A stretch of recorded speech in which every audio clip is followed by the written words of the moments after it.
Fake sellers කොපිය හරිනම් දාගන්න 11යි 10යි 9යි 8යි මෙහෙම විකුණන්නේ එහෙම අඩු මුදලට විකුණනවා නම් ඉස්සලාම රසාසි ඔෆිෂියල් වෙබ්සයිට් එකේ ප්‍රයිස් එක බලන්න දිරහම් 175ක් ලංකාවේ මුදල 15000ක් එහෙම අඩුවට දෙනවනේ ඉස්සලාම දෙන්නේ කම්පැනි එකේ රසාසි හවා සයිස් එක හැමෝම දන්නා යූස් කරන කට්ටිය මේකේ performance කොහොමද ස්මෙල් එක කොහොමද ප්‍රොජෙක්ෂන් කොහොමද ඒ කියන්නේ කිසිම මිඩල් ඊස්ටර්න් නෝට් එකක් නැති ෆ්‍රෙෂ් ඇක්වොටික් ඒ වගේම ලොන්గ్ ලාස්ටිං ෆ්‍රේග්‍රන්ස් එක තමයි හවා සයිස් එක මේක ගැන අයි දැන් කියන කාරණේ fake varieties 6ක් මාට්ටු වෙලා තියෙනවා. ඒ කියන්නේ lowest prices වලට මාට්ටු වෙලා customers ලා ඇවිල්ලා ගෙනල්ලා පෙන්නුවා ඒවා. ඒ කියන්නේ සමහර ඒවා තියෙනවා මේ හවාජී price ඒවා රිකම්ම තේරෙනවා fake කියලා.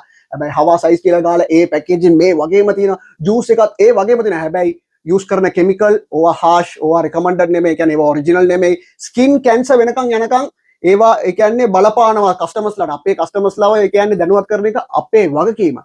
ඒම අඩු prices වලට මේවා දෙනවා නම් ඒගොල්ලන්ගේ ඔෆිෂියල් වෙබ්සයිට් වල ඔෆිෂියල් ස්ටෝර් වලම දෙනවා මේ බලන්න.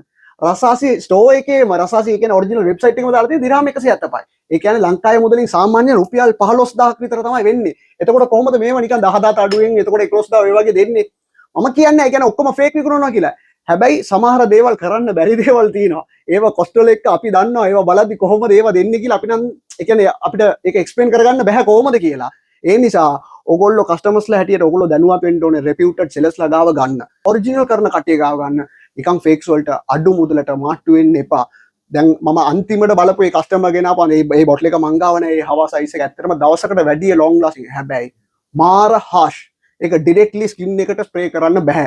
ඒ ස්කින් එක ඉරිටේට් වෙනවා. ඉරිටේට් වෙද්දී එතන සාමාන්‍ය අර දද්ද වගේ මේවල ඒව ඇත්තටම මොන කිමිකල් දාලා ඒව යූස් කරනවද දන්නේ නැහැ. කවදත් ඔරිජිනල් ඔතෙන්ටික් ප්‍රොඩක්ට්ස් ඒ ප්‍රයිස් එකට ඒවා ගැලපෙනවද කියලා බලලා ගන්න එක ඔයගොල්ලන්ගේ වගකීම.